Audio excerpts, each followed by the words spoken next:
gravação.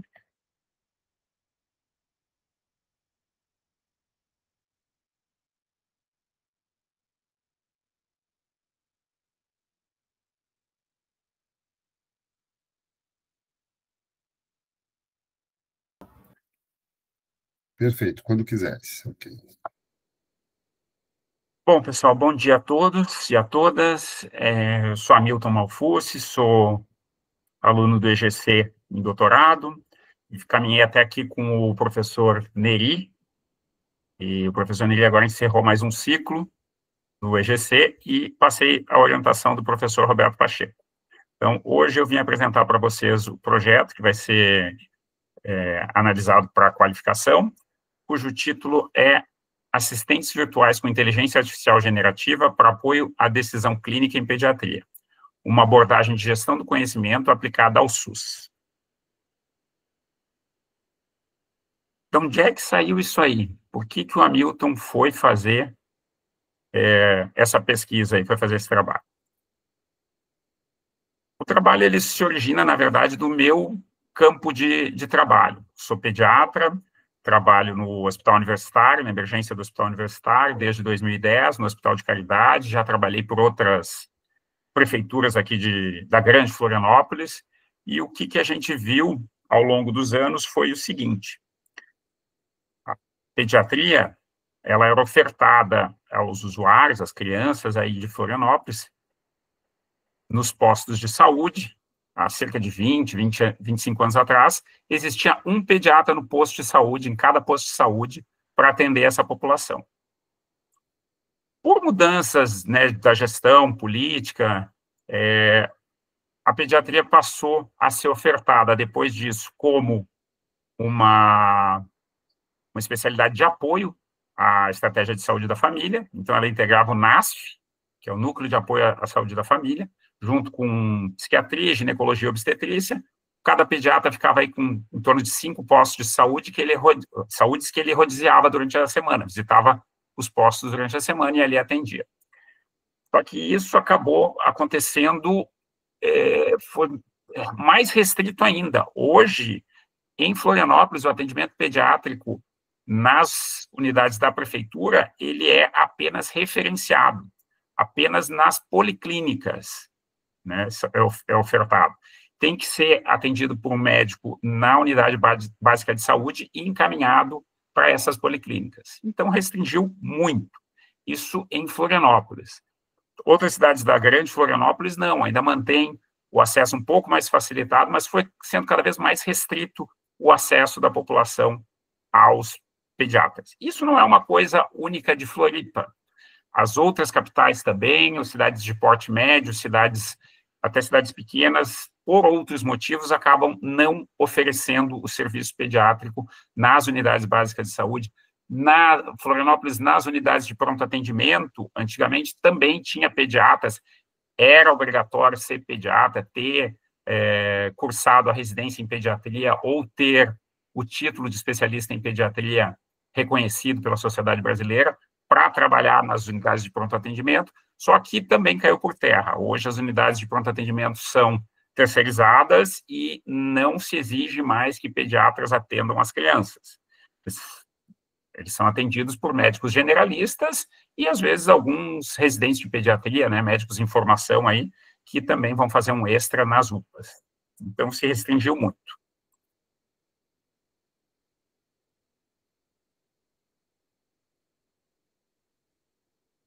Bom, falando de Florianópolis, né, a gente pode pensar que isso seja uma coisa local, mas não, isso não é uma coisa local. Por outros fatores, a distribuição de pediatras no Brasil, ela é completamente desproporcional, né? Nós temos aí estados brasileiros que têm uma densidade de pediatras alta, enquanto que outros cai drasticamente esse número. A gente tem o Distrito Federal como sendo o estado com maior densidade de médicos, seguido pelo Rio de Janeiro, Espírito Santo, São Paulo. Atentar que São Paulo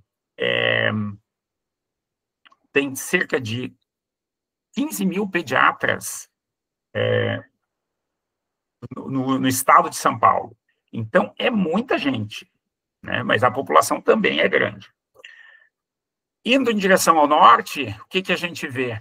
Amapá, Amazonas, Acre, Pará e Maranhão, a população, a densidade de pediatras cai drasticamente.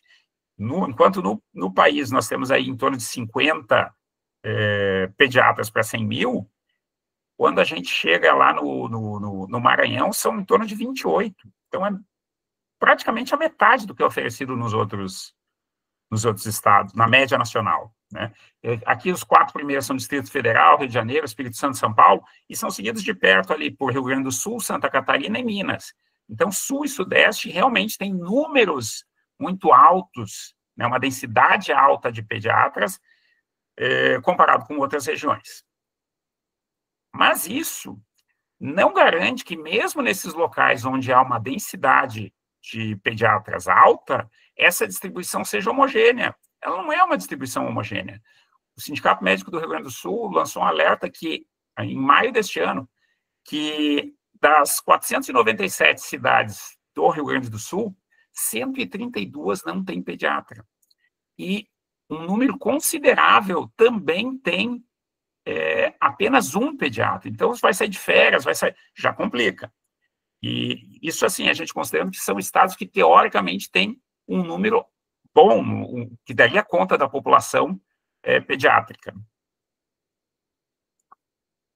Para se ter uma ideia, né, do painel, quantos médicos generalistas nós temos no Brasil, quantos pediatras nós temos no Brasil, né, como é que vamos fazer para atender toda essa população, por pediatras ou não pediatras, né, e o que a gente vai fazer para apoiar quando eles são atendidos por não pediatras, se precisarem de algum auxílio, né? A gente tem uma ideia do painel dos médicos, né? Tem um estudo Demografia Médica, foi lançado esse ano mesmo, que revela que nós somos aí cerca de 350 mil especialistas e 245 mil generalistas.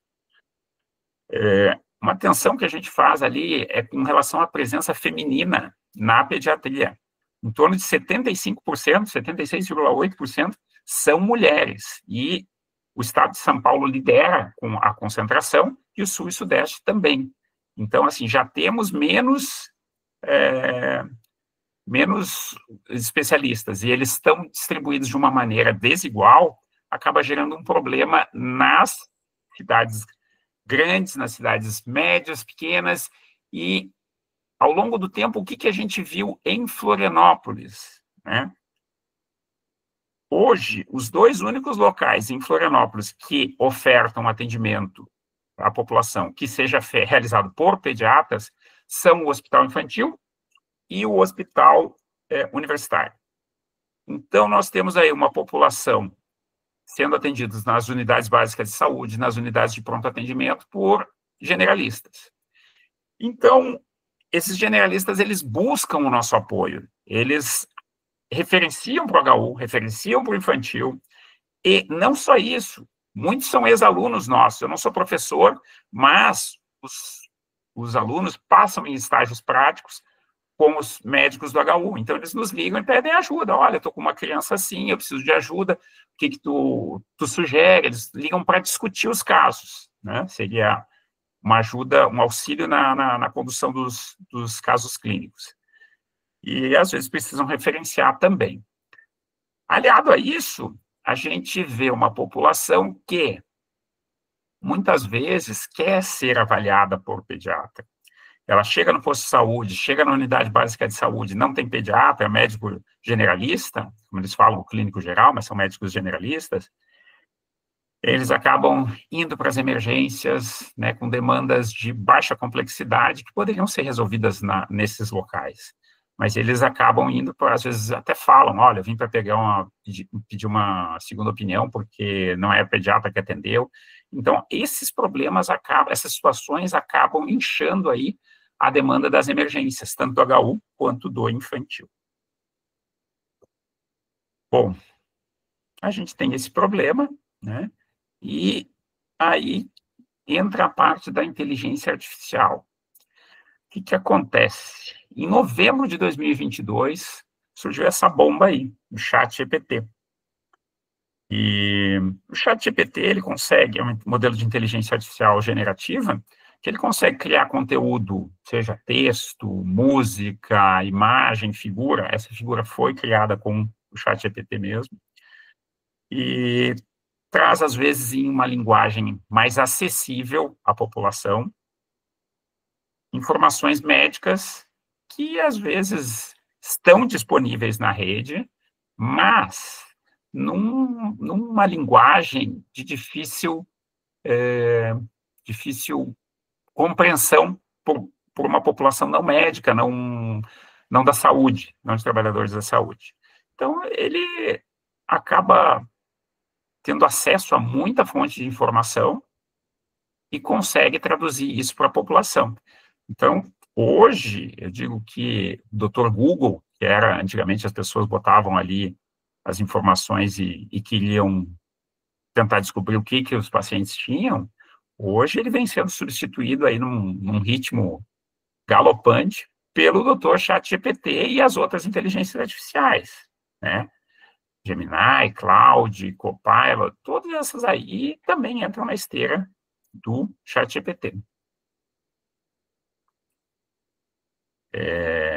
Esses modelos, eles foram testados, na verdade, para tudo, né? Saíram os modelos de inteligência artificial, eles começaram a ser testados na prova da OAB, em provas de vestibular, vários testes foram sendo avaliados o desempenho deles, né? Então, óbvio que ia chegar um momento em que se pensaria na inteligência artificial apoiando a tomada de decisão na prática médica. É importante colocar aqui o apoiando, ela não vai substituir a prática médica, ela sim vai fazer diferença em quem a utiliza e quem não a utiliza, mas a substituição, pelo menos hoje, acho que ainda não chegamos lá. E na pediatria, mais ainda, né? Essas ferramentas todas que eu já tinha falado, ChatGPT, Gemini, Claude, elas têm uma capacidade de interpretar a linguagem, né, seja ela mais técnica, e vai trazer um texto para o usuário que vai conseguir ser compreensível, né? E ela tem um volume de informações gigantesco, coisas que, assim, nenhum médico conseguiria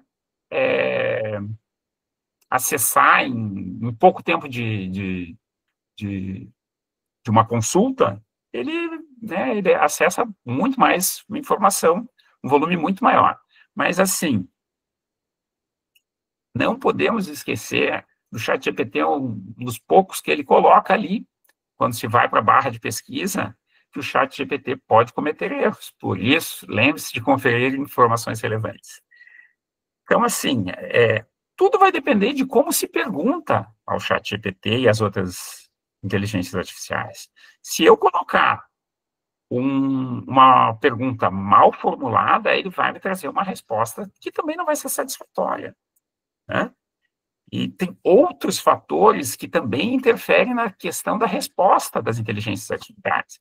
Eu coloquei aqui um artigo e 6 casos clínicos de pacientes de ginecobstetrícia, eles fizeram o seguinte, eles pegaram, eu digo que são os avós, né, o Bing, o Bard e o ChatGPT, que são os avós do Copilot, do Gemini e o ChatGPT, e apresentaram para essas IAs, alterando a VPN, a localização de onde estavam alterando a VPN, né, de onde estavam geolocalizados os computadores. E foi submetido o mesmo caso clínico, né, nos 3 modelos, só VPN diferente, como Indonésia, Nigéria, Taiwan e Estados Unidos. E tivemos respostas diferentes. Por incrível que pareça, as respostas que estavam mais alinhadas com a literatura médica foram aquelas que foram fornecidas pelo ChatGPT quando ele estava em VPN na Nigéria. Então, são modelos que eles tem um volume imenso de informações, só que nem sempre essas informações são verdadeiras, né? Tem aí as famosas alucinações que eles dão, e então não se pode tomar as decisões, as respostas dele como resposta absoluta. Mas, em exames médicos, eles vêm tendo resultados bons, né? O que acontece? Saiu ali em novembro de 22, saiu o ChatGPT, final de novembro. Em fevereiro de 23, já tinha estudo em que o ChatGPT tinha sido submetido ao exame de licença médica dos Estados Unidos e foi aprovado, entendeu? Os STEPS, e ele foi aprovado. Então, começou um grande zum de que vai substituir, não vai, ele tem desempenho igual à média dos médicos, e as versões posteriores foram melhorando o seu desempenho, né? Então, é uma ferramenta promissora, bastante promissora. Esse último estudo aqui foi o último que eu localizei, foi de maio de 2025, em que um exame australiano para a qualificação de cirurgião, né, eles também foi aprovado lá. Então, vem crescendo a curiosidade e os estudos, né, de que os modelos de IA sejam expostos a esses testes e avaliar as respostas deles, se eles alcançam um desempenho mínimo, se tem o desempenho dos humanos, se é comparável, se é melhor, se é pior. Às vezes a análise entra à prova para ver onde é que ele foi, o que ele teve um desempenho melhor ou pior, né? E, bom, sem dúvida que a inteligência artificial ela pode ser aplicada para esses modelos, né? E a imensa maioria do que nós dispomos destes estudos são estudos na língua inglesa, seguidos depois aí em chinês, né? A maior parte do treinamento dos modelos de IA é em inglês, e aí depois passamos para o chinês. Bom, existem estudos que também traduziram os exames de inglês para chinês e para outras línguas, e caiu o desempenho. Não se manteve o desempenho do ChatGPT e dos outros modelos.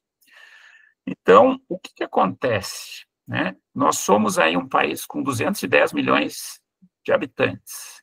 Portugal tem em torno de 10 milhões. Estima-se que falantes de português como primeira língua sejamos 250 milhões no mundo, mais uns 17 milhões aí como segunda língua. Nós somos um pingo nesse universo, mas em uso do ChatGPT, nós somos o terceiro país. Ficamos atrás dos Estados Unidos e Índia. Nós temos 140 milhões diários de pesquisas, de diálogo com o ChatGPT. Então, tem muita gente no Brasil usando o ChatGPT e muita gente usando para fins que ainda não foi testado. A gente já implantou, já os pais me disseram, olha, doutor, mas o que o senhor está me falando aqui, eu consultei no ChatGPT, e o que ele está me falando é uma outra coisa, né? Então, a gente vai ter que lidar com isso. Os estudantes de medicina, eles chegam para para discutir os casos com os médicos. Às vezes, eles vêm no Drive, né, eles digitam no computador, eles vêm no Drive, com celular ou com tablet, e já tem uma guia aberta com o ChatGPT. Então, ele vem sendo usado. Se foi testado ou não, aí é que está a questão, né? E então nós fomos avaliar, a gente foi ver o que tinha de literatura sobre os modelos de inteligência artificial sendo testado em língua portuguesa. No material que eu mandei para vocês, tinha ali 48 estudos que foram encontrados nas bases de dados, mas a gente já atualizou, e hoje temos 56 estudos que foram localizados, tá? E o desempenho do ChatGPT e das outros modelos de inteligência artificial, ele variou né, a maioria deles conseguiram aprovação, e a questão é que modelos anteriores ao ChatGPT-5, por exemplo, eles não tinham bons resultados com imagens. Então, questões que tinham imagens, gráficos, ele não conseguiam resolver bem. Ele faltava subsídio para ele para ter uma resposta igual a um humano. Ele saía numa posição de inferioridade porque não conseguia interpretar. Mas hoje, ele já consegue. E as questões destes estudos que nós encontramos foram muito heterogêneas. Eu procurei por pediatria, tentei buscar pediatria, não encontrei nada. Não tem um estudo sobre pediatria em português. Então, eu tive que abrir, né, um pouco mais aí os meus critérios, e aí eu abri para conhecimento médico geral e especialidades, tirando dos critérios de inclusão,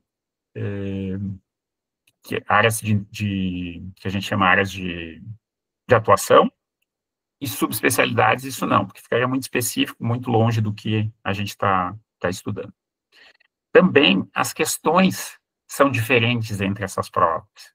Existem questões que são dissertativas, questões de múltipla escolha, questões que envolvem gráficos, imagens. Então, eu não consigo agrupar, por exemplo, fazer uma meta-análise para poder publicar. O que a gente fez foi uma revisão sistemática, que já está encaminhada, e né, seria um dos artigos aí da tese, e acho que vai subsidiar também a fundamentação do nosso estudo. Bom, colocada essa situação e o problema, né, de dificuldade, a restrição, na verdade, de atendimento na rede pública, no SUS, às crianças por pediatras, aí que chega a interface do nosso estudo, né? Pediatria foi restrito o atendimento, apesar de ser a segunda especialidade com o maior número de profissionais habilitados no Brasil, somos aí em torno de 48 mil pediatras, tem uma distribuição desigual no território, desigual dentro dos estados mesmo, e é uma coisa que acontece, a migração para o setor privado. Como a remuneração no Sistema Único de Saúde ela é mais baixa do que no privado, os profissionais acabam migrando, na sua grande maioria, para os convênios e para o privado. Apesar da formação ser basicamente ela, aí eminentemente no SUS, né? As vagas de residência são quase todas no SUS, a grande maioria, mas depois que termina, vários acabam indo para o privado e acaba desfalcando mais ainda. Então, nós pensamos na possibilidade, né? Tem essa difusão do uso da inteligência artificial, a restrição aí do atendimento das crianças por pediatras, e então nós pensamos na possibilidade de utilizar essa ferramenta para os médicos que atendem crianças, né? Resta saber qual é o conhecimento específico dessa especialidade, quantos questionamentos são apresentados em português nos modelos de inteligência artificial, e, como resultado disso, embasar o uso ou não, né, servindo como uma base de consulta aos médicos.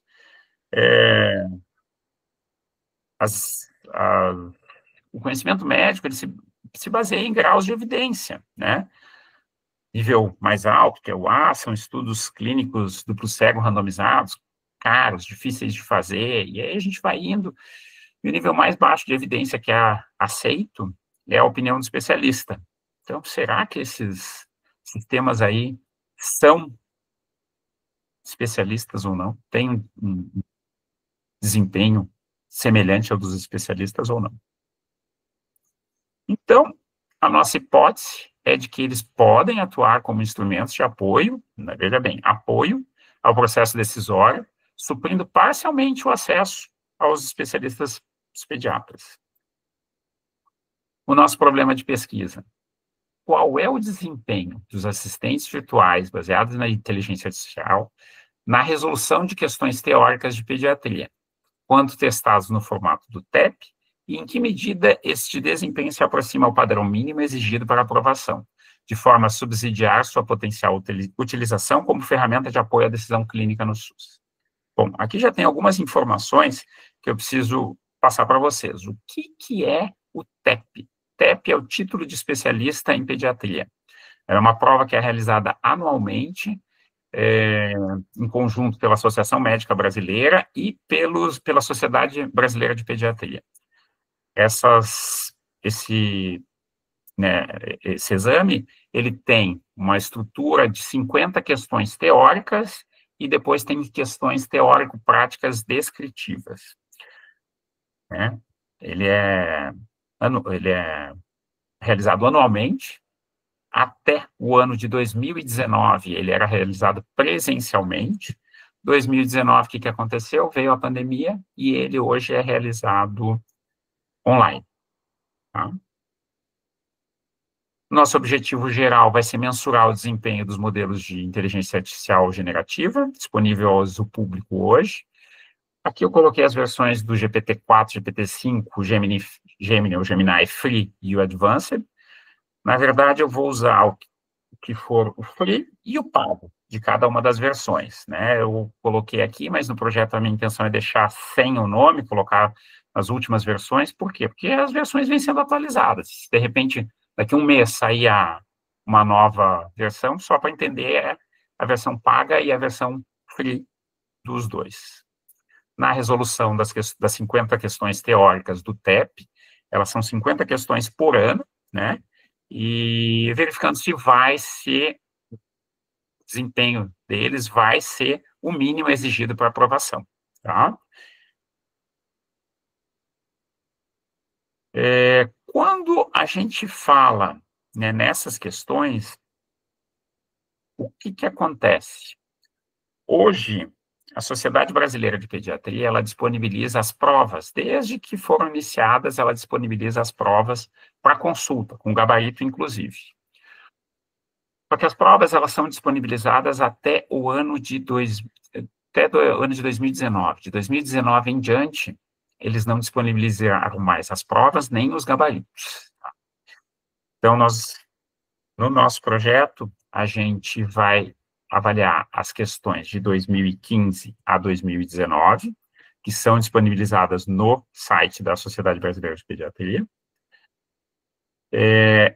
Essas questões, elas vão ser avaliadas por 2 pediatras titulados, para ver se houve alguma mudança de conduta, né, nesse período ou não, a medicina avança.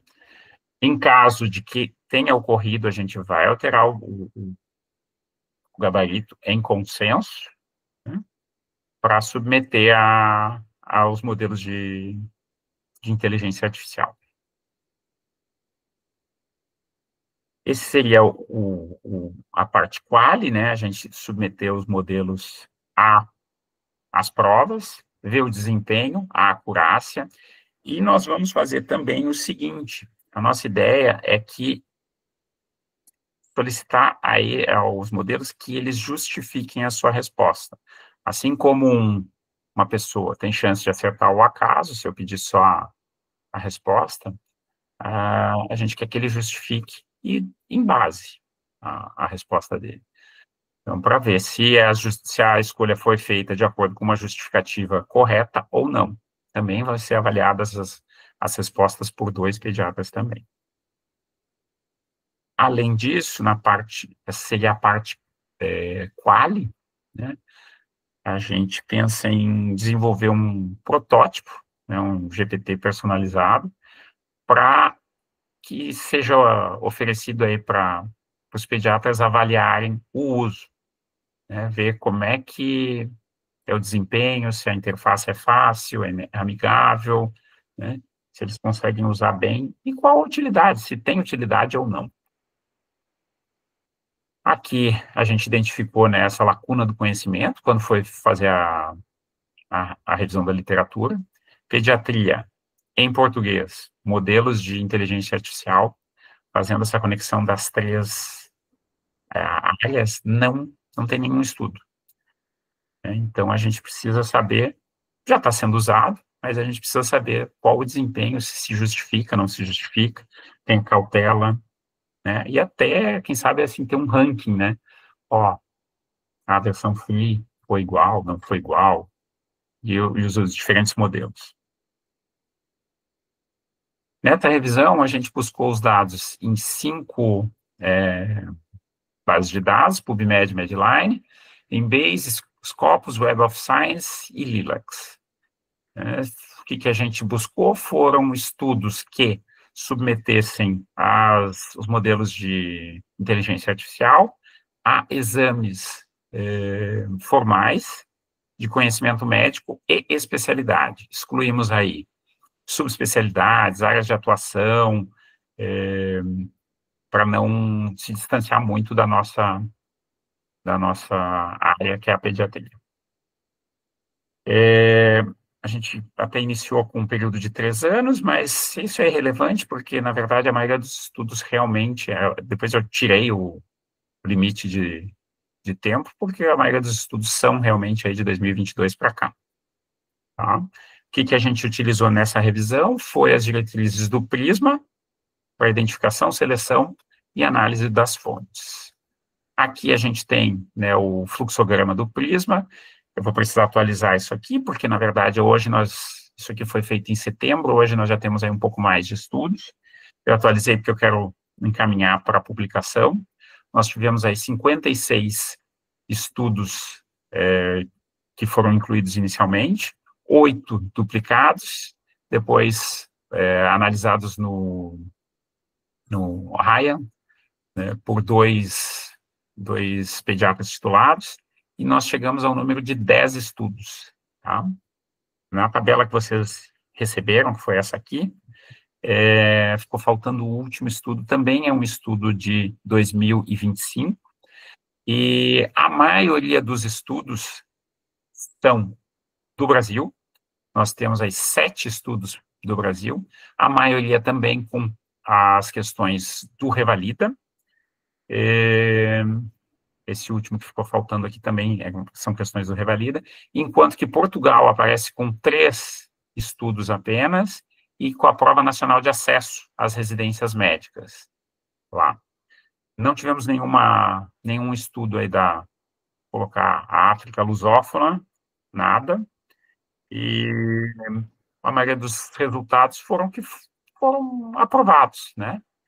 Então, acredito que no nosso estudo também deva ser aprovado também. Bom, como eu falei aqui, os principais estudos que foram avaliados foram Revalida, do Brasil, e a Prova Nacional de Acesso de Portugal. Os outros estudos também, né, provas de residência, exames de especialidade, teste de progresso.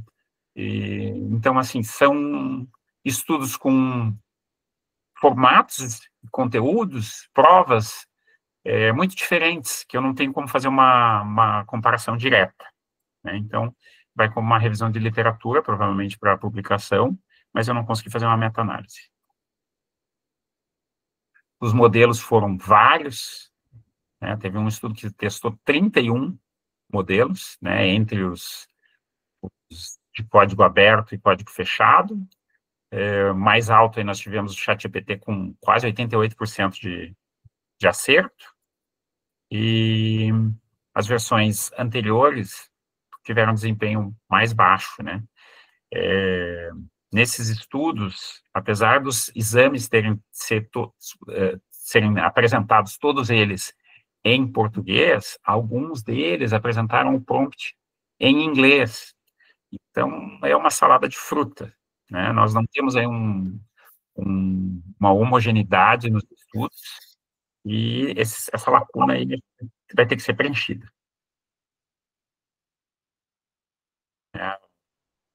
Aqui sobre os estudos, a gente já comentou aqui, né, que dificulta a generalização por cada estudo, né, ele tem que ser interpretado no seu contexto, e a questão a gente já colocou, né, a questão do português, da geolocalização, o modelo das questões, né, e a gente não pode esquecer que esses modelos, eles consultam as bases, né, então pode ter a questão da exposição prévia aos modelos às provas.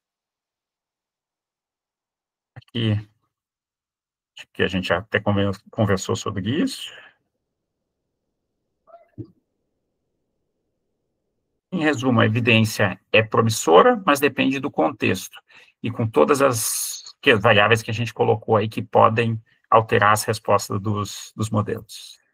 A metodologia vai ter uma parte quali, que seria submeter os modelos aos exames, e uma parte quanti, que é depois com os profissionais para ver a avaliação deles com relação ao GPT personalizado. Eu vou tocar isso aqui para encurtar a nossa... Acho que eu já falei demais.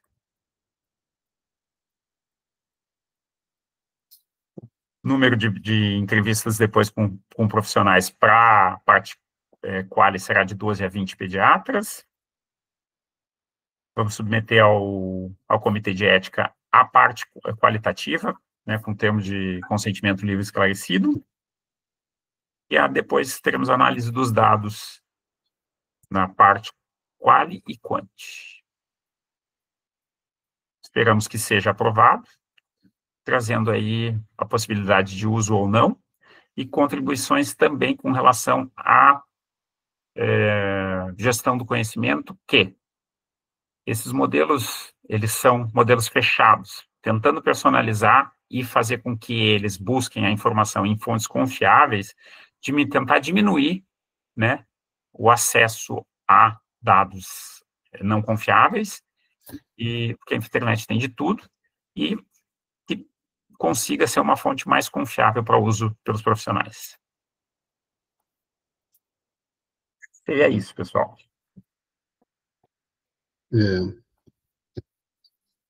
Milton, muito bem. Então, aí, até para as meninas saberem, foi o nosso primeiro contato, né, sobre o teu trabalho, esse aqui, junto com a tua prévia. Eu tenho umas perguntas para você, tá? Primeiro, assim, o que vai acontecer no teu quali é que a banca quer ver ineditismo científico, depois de ineditismo científico, obviamente, relevância e justificativa, e depois viabilidade e não trivialidade, né?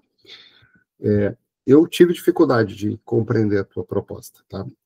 Porque você ficou 20 minutos apresentando o problema de diversos prismas, tá? Que para cada um deles eu vejo uma proposta de tese diferente. Por exemplo, o problema de ter falta de pediatras é um problema de alocação e de ato entre oferta e demanda de profissionais. Ele é bastante tratado, por exemplo, na engenharia de produção, de alocação, você tomou um bom tempo nisso, né? Eu entendi depois que você coloca que isso é uma das causas de fazer a IA generativa ser usada, né? Ok, uma causa, né? Isso aí é bem justificativa da relevância, mas não é o problema. Só que o tempo que você tomou, por ser a tua área, por ser o que você conhece, eu estava ouvindo, ok, então o problema dele vai ser de alocação, né? Como é que a gente melhora a alocação de pediatras, enfim, isso aí é um problema claramente lá da engenharia de produção, de alocação, de formação, enfim. Foi pelo tempo que você tomou nessa problemática. Aí você trocou de problemática para a fragilidade do uso da IA na medicina, né? E, inclusive, mostrou o primeiro artigo que você mostrou para a gente, veja, eu estou olhando o ineditismo científico, foi esse, né, que houve problemas de respostas da IA generativa a partir da VPN, muito interessante, por sinal. Eu disse, opa, isso aqui é um problema. Aí eu trago agora, na minha cabeça está sempre assim, né, qual vai ser a oferta de tese, porque esse é o problema, né, o problema de pesquisa. Então, você foi variando de problemática para problema na tua apresentação. E aí eu saí, então, da alocação de pediatras para fragilidade da IA generativa com o tema, que é um problema aí sim possível, mas da computação ou da engenharia do conhecimento, como é que ele vai tratar isso, né? Vai melhorar os algoritmos, vai fazer verificação de VPN? Aí eu entendi que não, era outro risco, né? De que a população usando IA e que a medicina usando IA vai ter problemas de qualidade. Tá, de novo eu estou na justificativa, ainda não encontrei o problema, né? Aí você foi para o Brasil, que o Brasil tem pouco uso, e aí você mostrou isso na literatura. Ok, isso faz com que a minha alimentação, né, de dados seja frágil, eu tenha que confiar em algoritmos de tradução. Troquei de lugar de novo o problema. Vai ser a tradução que vai ser o problema de tese, né? Então, durante 20 minutos, eu não sabia qual que ia ser o teu problema da tua tese, tá? Isso é um problema na tua apresentação. Tem que tirar isso. Isso é a tua motivação, vem de você, porque você é da tua área. Então, eu acho que é importante, sim, você pode colocar tudo isso num slide, porque as três coisas tornam crítico o que é de fato o problema, que é os profissionais e a população. Você falou de 3 usuários diferentes da IA generativa para a questão. O paciente, ou o responsável pelo paciente, o estudante de medicina e o próprio profissional de medicina. Bom, são 3 prompts totalmente distintos, objetivos diferentes, então só aí já estou olhando o ecossistema de uso da IA generativa que você colocou juntos, né? E veja, a tua tese tem que escolher ou os 3 ou um deles já como problema, né? Eu já fiquei na dúvida, se é para os 3, aí depois eu tirei a dúvida quando você disse, não, no procedimento metodológico eu vou falar com os médicos. Então é o uso por parte dos médicos, como um assistente, né? E aí conecta um pouco lá, claro, porque ele tem poucos profissionais, vai ter que usar os generalistas, então eles vão se auxiliar dessa ferramenta. Mas o fato é que aí você chegou no teu objetivo geral, pode voltar ali. Eu estou com muita coisa aberta aqui, então, às vezes, se eu sair, isso. E aí eu fiquei bastante preocupado com o teu objetivo geral, tá? Depois a gente volta no problema em si, mas o objetivo já é a tua resposta, então surge a tua proposta de tese, né? Não dá para aceitar isso aí não, Hamilton, isso aí nós temos que mexer. Por quê? Ele está datado, né? Ele está datado tecnologicamente, ou seja, eu vou fazer o objetivo geral de tese, que é mensurar o desempenho dos modelos de IA generativa ChatGPT, Gemini. Não, isso aí é procedimento metodológico. Você vai escolher depois, quando você for fazer, claro que você vai ter que escolher alguns, vai ter que ter limitação de tempo e tal, mas nunca no objetivo geral, porque você atrelou aqui a tua tese a essas ferramentas e você tornou a tua tese não doutoral nesse objetivo. Tá? Não é um objetivo científico, é um objetivo técnico, né? Então, só para fazer o exemplo aqui, que eu até, para deixar mais claro o que eu quero dizer, eu vou botar ali no chat, ó, o objetivo geral, que eu estava, enquanto te ouvindo, pensando aqui Investigar como os modelos de IA generativa podem atuar como mediadores do conhecimento clínico em pediatria, analisando seus limites epistemológicos, cognitivos e organizacionais no apoio à decisão médica no contexto SUS. Aí eu estou trazendo um problema de tese, né? Porque tem vários problemas de usar IA. Tem problema epistêmico, tem problema cognitivo, organizacional, então eu vou atacar esses, tá? E depois eu vou ter que escolher algumas IAs aí, tá? Então, a primeira coisa, realmente, para a tua defesa, já é mexer no teu objetivo geral, porque você tem que dar um objetivo de tese. Aí vai para os teus específicos. Mensurar e comparar o desempenho de versões gratuitas, com certeza não, né? Porque, de novo, aí você avaliar a aplicabilidade prática desses modelos e desenvolver e validar um protótipo. Aí você trocou de tese agora no terceiro objetivo. Por quê? Veja, se você concluir esse objetivo geral que não dá, como médico que você é, né, que a IA generativa vai causar problemas, e você o tempo inteiro lembrou que não é para substituir o especialista, mas digamos que ao responder esse objetivo aqui, o teu público-alvo diga, nem como apoio. Acho difícil, tá? Mas podia acontecer. Nem como apoio funciona. Então, como é que você já vai fazer um protótipo? Você está vendo que você está dando um salto aqui? Então, você, na verdade, já tem alguns pressupostos, tá? Que, mediante algumas ações, né, de risco, de controle e risco de uso da IA generativa, você pode ter, e aí a proposta de tese é um agente, ela troca de uma tese investigativa para uma tese funcionalista tecnológica, né? Em que você vai fazer etapa de análise para delimitar a tua proposta tecnológica. Também é possível, né?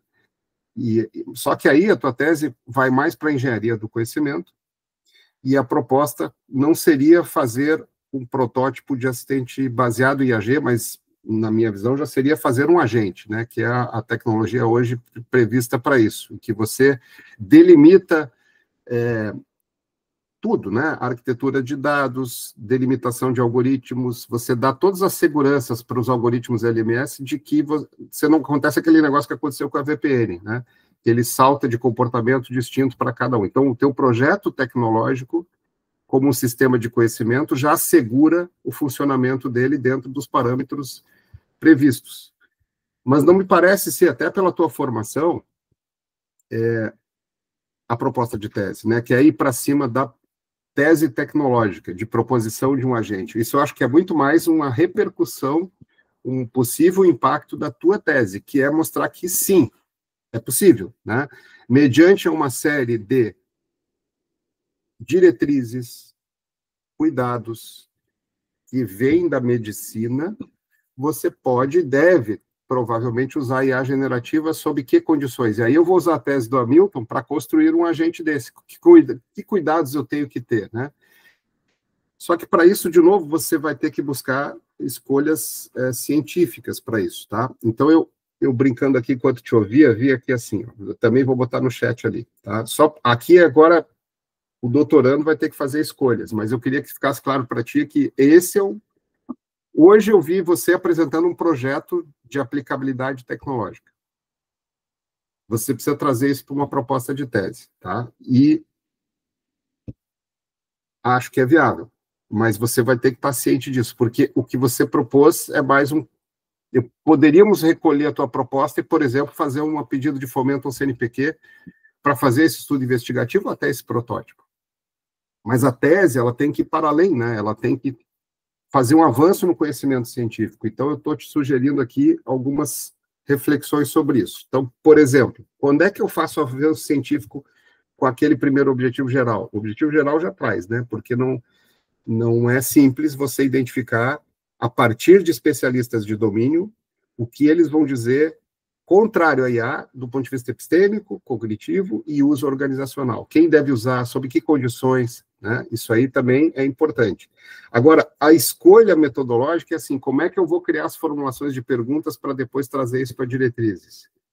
Tem mais do que uma. Então, eu fiz aqui o seguinte, você pode avaliar a confiabilidade e consistência epistêmica das respostas da IA. Isso aqui vai configurar as perguntas que você vai fazer para os médicos, né? Então, pode analisar como um pediatra interpreta e valida essa resposta, porque agora está numa outra área que a gente está pesquisando, que é a relação homem-máquina aqui, né? Porque também, às vezes, é o seguinte, não é culpa da IA generativa, é o profissional que não consegue conversar com ela, dar os prompts corretos, e aí ele não consegue fazê-la dar a resposta que ele quer, né? Então, está muito aqui, ó, na interpretação. Projetar e validar um agente especializado de apoio à decisão, aí sim, você seria aquele teu último protótipo, né? Seria só que a escolha, tá? Isso aqui não é todas elas, é só para você refletir. Se eu for projetar e validar um agente especializado, eu já tenho que acelerar a parte de identificação e ir para cima do desenvolvimento, né? E ainda tem aí impacto ético, cognitivo, organizacional de tudo isso que você também mencionou aí, quando você colocou uma previsão de uso em escala, né? Então, o que eu vejo assim, não há a menor dúvida que a tua proposta é absolutamente relevante e atual em termos de ajudar o que está acontecendo aí sobre esta pressão, né, dos profissionais de saúde com a IA. Então, como problemática relevante, não há dúvida. Como escolha científica, que eu acho que você vai ter que... E qualifying é muito isso também, né, qualificação. A banca vai, cada membro da banca vai puxar da sua cartola uma visão e vai te fazer uma série de propostas, e daí tu vai sair de lá do estágio que está agora, tá? Com mais do que uma sugestão de tese. Eu estou vendo isso, tá? Eu não sei o quanto que o professor Neri avançou com você nas escolhas, mas eu acho que nós temos que estar preparados para uma sessão que virá de cada examinador uma interpretação do que você quer e uma sugestão de encaminhamento. Assim que é quali mesmo. Eu só queria que tu tivesse seguro de que isso vai acontecer, tá? E que tu pode responder à banca, talvez já na tua apresentação, né? Eu modificaria a tua apresentação para, por exemplo, lacuna de conhecimento. Pode dizer ali, talvez seja o que nós não vamos ter tempo de modificar até a tua defesa, e eu vejo problemas aqui, tá? Porque o fato de o Brasil não ter ainda não é uma lacuna de conhecimento, isso é uma lacuna de oportunidade de aplicação, tá? A lacuna de conhecimento, você vai ter que ir nesses eixos aqui. É, de fato, um problema na relação médico-IA. Tem gente estudando isso, os médicos estão sabendo usar IA, estão sabendo... Só num dos eixos ali, eu vou ter que procurar artigos para lá, não se o Brasil tem ou não tem. Essa parte, se o Brasil tem ou não tem, é oportunidade quase que de negócio para colocar um sistema. Então, a tua busca integrativa, ela foi para cima da aplicação do projeto que está na tua cabeça, e não do hiato científico que você está atrás. Isso me preocupa um pouquinho para o Quali, tá? Então, por exemplo, você menciona Nonak e Takeuchi. Onde é que eles entram? Eles entram quando você vai colocar o conhecimento no espaço organizacional. E aí você vai ter que caracterizar o que está implícito, o que está explícito, o que é tácito, o que vai... Eu não entendi como é que seria ali o que você vê no Nonak Takeuchi nessa aqui. Seria na clínica. Então, eu teria lá o paciente, mais o pediatra, mais a criança, até, que também está nesse processo, o IA generativo, então eu teria que fazer essa modelagem de sistema, mas veja, se eu sou Nonak Takeuchi, eles nem consideram IA nessa parada, porque para eles isso é só sistema de informação, né? Então, se eu for para a modelagem de conhecimento, os autores que eu teria que buscar para este tipo de aplicação sua são muito mais da turma da engenharia do conhecimento, né? Que reconhece os agentes de conhecimento, coloca ali no ecossistema e fala, eles vão interagir aqui e vai dar chabu. Por quê? Porque as relações hoje, cognitivas, semânticas, epistêmicas, são desconhecidas, né? Então, não vi ali, na tua escolha de Nonak Takeuchi, um fundamento teórico para a tua proposição de objetivos. Porque a tua proposição de objetivos está no cognitivismo, né, da engenharia. E a turma lá do Nonak Takeuchi estão no autopoiesis da gestão. E aí a tua revisão de literatura aponta para dois lados. Então, acho que a gente poderia fazer o seguinte, na sequência. Onde está a fortaleza do que você está fazendo? Na área de demanda. Você manja muito dela, né? Então, o TEP que você mencionou. Isso é outra dúvida que ficou. Se você vai para o TEP, você está, pelo que eu compreendi, na formação, né? Na validação dos profissionais de medicina. Certo? Ele é um teste, né? O TEP ele é um teste que ele é aplicado para reconhecimento de título. Passou, tem o título de especialista, né, no caso pediatria, não passou, não é. Perfeito. É como se fosse a prova da OAB lá para a turma do direito, né? Aí já para a especialidade, né? Não é de médico, mas da especialidade. Sim, da especialidade. Você ganha especialista de pediatria passando nessa prova. Isso. Sem dúvida, é uma prova bem relevante do ponto de vista de domínio, de modelagem do domínio de conhecimento, né? Você tem um referencial reconhecido, validado. Como é que ele entra na tua proposta? Se você está testando a IA generativa para ver se ela tem conhecimento de domínio, seria isso? Uma métrica de validação dela? Professor, então, na verdade, agora que você vai falando, eu me dou conta que eu puxei a sardinha toda para o meu assado, para a parte prática, né? No texto do que eu encaminhei, ele tem a discussão, o embasamento teórico, e tem discussões, por exemplo, da LGPD, né, da discussão da questão de manter os dados anônimos. Tem outras coisas que eu não trouxe aqui. Tá, essas duas que você mencionou também já vão ser em cima do fato de que, pronto, tem que ter um sistema, mas o sistema tem que respeitar, né? Não sei se tem que ter um sistema, né? Porque, veja, você colocou em dúvida, na tua apresentação, a efetividade da IA. Mas, professor, eu não preciso dizer que ela pode, eu posso ir para o outro lado e dizer que ela não pode. Certo, então se ela não pode, a LGPD não te interessa na tua revisão. Tu entende? Mas, sim.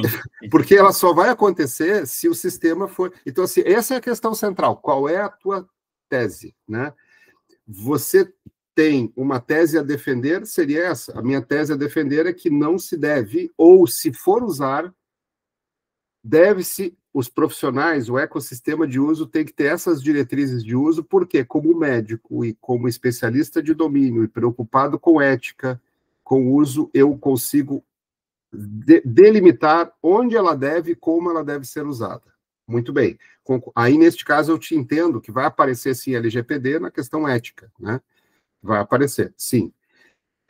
Só que o que você...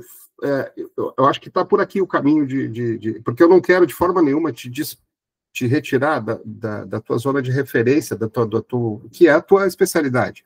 É lá que você está trazendo a contribuição. Mas só para deixar claro assim, a nomenclatura, essa é a área de demanda, certo? A tua tese tem que ser oferta. Eu não tenho a menor preocupação de que tu conheces bem a demanda. E tu conhece ela sobre várias ênfases e dimensões, tanto que tu trouxeste toda ela na primeira meia hora sobre onde a tua oferta pode ser útil. Mas qual é a tua oferta? Né? A tua oferta é tecnológica, é um protótipo, você está com ela misturada. E veja, você sabe tão bem quanto eu, ambas são bastante complexas. Né? Tanto criar um agente específico para apoio a clínica geral em pediatria já dá um trabalho e onde é que eu quero que você veja comigo aqui como doutor? Que poderia não ser tese se alguém já fez para outra área. Ah, mas foi, por exemplo, para câncer. Eu quero fazer para pediatria. Meu, não é tese. Porque trocar de área uma tecnologia não dá um avanço científico, dá um avanço tecnológico. Né? Eu sei que a gente está tão no começo de arrancada dessas tecnologias que provavelmente qualquer especialidade vai sair na frente e vai trazer soluções tecnológicas disruptivas. E eu não estou desencorajando a fazê-lo, não. Eu só acho que não dá para fazer ambas, né? Num mesmo tempo de tese. Então, eu acho que tem aqui uma escolha para você mesmo, assim, onde é que você vai estar mais confortável do ponto de vista de entrega. Um agente que eu já te sugeriria aí, com essa nomenclatura, um protótipo de um agente, não um protótipo de ChatGPT, certo? Porque dá para fazer dentro do ChatGPT, aí vem as arquiteturas, aí a gente vai discutir isso depois. Você pode fazer, né? Mas o fato é que, já vou te abrir, Mônica, mas só para entender essa parte aqui, se você vai prototipar algo para a classe médica utilizar, o nome é agente hoje, né? Então, um agente e é bem bacana, tá, essa proposta. Vou propor um agente de suporte à atividade médica para uso pediátrico de clínico geral. Opa, olha aí, como eu confinei. Não é para a população em geral, não é para o estudante de medicina. Como é que você vai fazer esse agente? Ele vai ter conhecimento validado pelo TEP, né? Então, ele tem que passar no TEP, ele tem referências que são do Brasil, ele é retroalimentado, por exemplo, se eu sou pediatra ou se eu sou clínico geral, posso trazer os meus artigos e fazer, sim, vou colocar também aprendizado supervisionado. Olha onde é que eu fui parar. Fui parar na proposição de um agente inteligente, que é uma tese bastante engenharia do conhecimento, bastante atual e, sim, possível. Só que não me parece ser onde está a tua zona de conforto profissional. Né, que está mais em, como médico e como pares, ver se um agente desse tipo é viável. E se alguém que for fazer esse agente tem que ter que cuidados éticos, epistêmicos, cognitivos, e aí você produz isso enquanto tese. Opa, isso é tese também, certo? Aí é uma tese da gestão do conhecimento. Por quê? Você analisa o ecossistema de aplicação desses sistemas de conhecimento, analisa todas as demandas que vai ter lá, todos os desafios, e aí a proposta de tese pode ser mesmo um framework ou diretrizes para quem for fazer um agente de conhecimento. Diga, Mônica. A minha sugestão é para a gente fazer a reunião de orientação. Ah, tá. Estamos fazendo. Exato. Aqui já deu um horáriozinho aqui. Eu sei que essa conversa vai longe. Eu também teria considerações aqui sobre tema e problema de pesquisa e algumas perguntas, enfim. A minha situação foi similar à tua, tá, Milton? Na minha quali também eu estava com a minha paixão maior do que a minha parte científica, né? Então, acho que a gente tem um recorte aí para fazer em termos do que é uma tese, né? Então, acho que talvez um horário de orientação mesmo, sim, uma discussão um pouquinho mais profundo, não sei como são seus horários, a gente podia tentar marcar isso, não sei o que vocês acham, ou se quiserem... Não, é isso mesmo, esse seria meu encaminhamento para o Hamilton na sequência, só que com um pedido para ele, que é refletir. Você gravou, né? Eu achei bacana isso aí também. E como você disse que tem mais coisas que você não mostrou do ponto de vista científico, talvez a gente possa repetir, mas aí sim, eu acho que a Mônica tem razão. Eu acho que é interessante, só no caso da Fernanda, né, Fernanda? Deve estar te valendo já também. Porque a régua de cobrança é semelhante, cada um traz para o seu caso aqui, obviamente. Mas eu te sugeriria, Milton, você refletir e a gente... Veja, não é mudar tudo, tá? Eu não sei qual é o teu acordo lá com o professor Neri e quanto que ele viu aqui do avanço do teu trabalho. Mas a gente poderia até... Eu poderia falar com ele, se você concordar, e fazer a 3 uma conversa, mas já após tua reflexão, tá? E talvez modificação que você acabou de notar que poderia fazer. Então, olha, professor, estou com outra apresentação aqui, refleti, estou pronto. Aí eu marco com ele, nós conversamos a 3 para fazer um pré-alinhamento ainda nessa direção. Sim, só uma última pergunta que eu queria te fazer. Como é que está teu tempo? Olha, professor, eu estou com a corda no pescoço, porque eu preciso qualificar para pedir a prorrogação. Ah, entendi. Ok. Mas aí a prorrogação vai ser por 1 ano. Por 1 ano. Tá. Certo. Não, isso aí a gente vai conseguir. Só que vamos tentar fazer já o mais próximo do que vai ser feito, principalmente para efeitos da banca, né? Não ficar muito distante. Pode ser dessa forma, você me avisa quando tiver e eu peço para o professor Neri, porque eu tenho esse combinado com ele, tá? Que eu toparia, mas ele ia me ajudar nessa transição. E, de repente, tu dá uma refletida, pode ser que tenha sido, como você disse, coisas da apresentação, mas acho que vai ser um ajuste mais fino, e aí, como disse a Mônica, é uma reunião de orientação, sim, tá?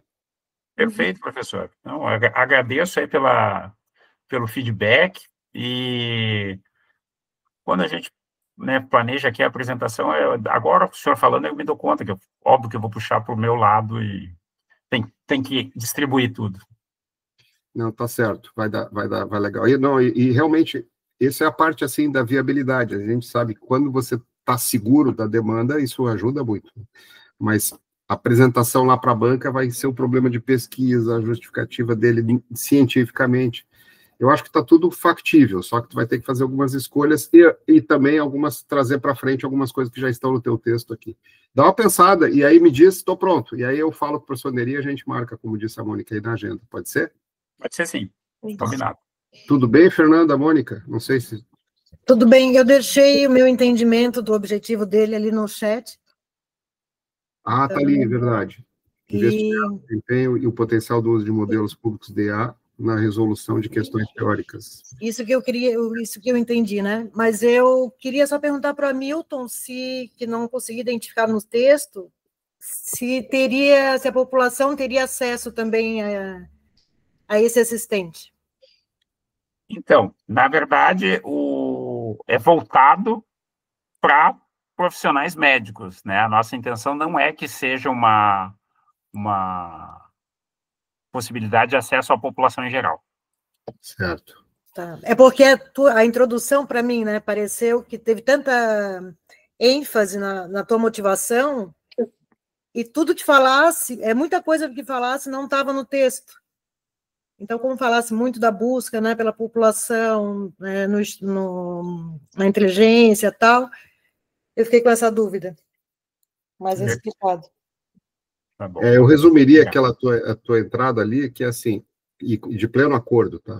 É inevitável, é disruptível, é genérico, porque todos começam a ter acesso, e essa é a grande diferença, por exemplo, para a inteligência artificial dos anos 70, que já teve mais sim, Dendral, né? Então, assim, o uso da IA na medicina, disruptivamente, é lá dos anos 70 já. Mas o que tem de diferente hoje? É que é o Dr. Google que você falou, quer dizer, chegou para todos, e isso tem uma mudança no ecossistema de relações, né? Então, esta apresentação, você faz em uma página, né? Ó, é um problema real. Muito bem. E o doutor Hamilton vai tratá-lo como? Né? Com mais uma proposição de IA para dar suporte ao doutor clínico geral aqui, que vai cuidar de pediatria. Isso, ok, então, posicionei aqui numa contribuição tecnológica, que já seria ir para o assistente. Né? Ou dar um passinho atrás e dizer, e essa disrupção toda que está acontecendo nas relações médico-paciente, na formação do médico, na alocação, a alocação eu tiraria, tá? Porque isso aí só torna mais crítico para a pediatria, embora entendo sem dúvida. Claro que entendi a ênfase, porque a escolha é delimitação de área temática, e aí tem uma razão a mais ainda, que essa área está faltando profissionais. Perfeito. Mas é justificativa, né? Então, ok, então nessa área de recorte isso é importante, porque não é toda a medicina, você está delimitando. Então, o que a tese traz? Puxa, a tese traz o seguinte, se eu olhar ecossistemicamente isso, eu vou focar aqui na relação IA-médico, né?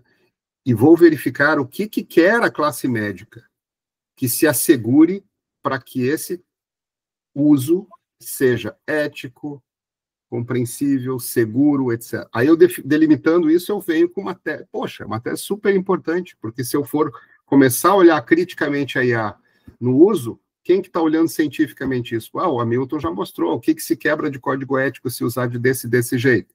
O que se quebra de segurança médica na resolução daquele jeito? Então, só a especificação do que um médico tem que olhar ao usar qualquer ferramenta, né? Não só a IA, eu vou trazer para a tua área conhecida, só que eu vou aplicar isso para as relações de conhecimento que é IA. Então, eu trago para o EGC. Então, essa parte... Aí, professor. Né, eu acho que vou refletir, mas eu acho que eu vou por aí. Mas, poxa, por aí você vai e vai seguro, porque você é médico, né? Você traz a tua área de referência para aquilo que o critério da medicina precisa atender. Só que a gente olhará com as lupas da gestão, né? E da IA. Então, essa é uma baita contribuição de tese e factível no tempo que você tem. Você pode demonstrar isso no agente, sim, mas é a demonstração, né? Não é a tese, é uma demonstração. Aí sim, aí dá para fazer um agentezinho dentro da ChatGPT que demonstra como é que você cuidou de ética, como é que você cuidou de ética, por exemplo, de segurança de dados. Eu uso assim, assim, assim. Só que são todos efeitos demonstrativos, né? A tese em si seria, a gente vai discutir isso aí com o professor Neri, e o que é esse pacote que o Hamilton está colocando? Pode ser diretrizes, tá? Gosto de diretrizes porque ela tem referencial científico, e se eu for fazer um sistema, eu empresa da área de saúde, eu usando a tese do Hamilton, eu estou seguindo diretrizes cientificamente validadas com a classe médica de que eu estou fazendo um agente com segurança de conteúdo, com segurança ética, etc. Eu acho que aqui você consegue trazer a tese doutoral, né, para frente. Ok, aí a gente vai nessa direção e na banca do qualificação também aponta que é a direção que a gente vai tocar. Perfeito. Valeu? Obrigado, professor. Obrigado, colegas. Abraço grande aí. Um abraço, amigo. Vê tua agenda ali, que esse senhor aqui é complicado, tá? Não deixa na mão dele. Só fica a dica. Vou ter que juntar a filha do professor Neri e a minha, mas vai dar certo. Pois agora, mas gruda no pezinho deles, assim, porque senão esse negócio não sai. Vai sair. Vai sair, sim. Abração. Abraço, até mais. Tchau, tchau.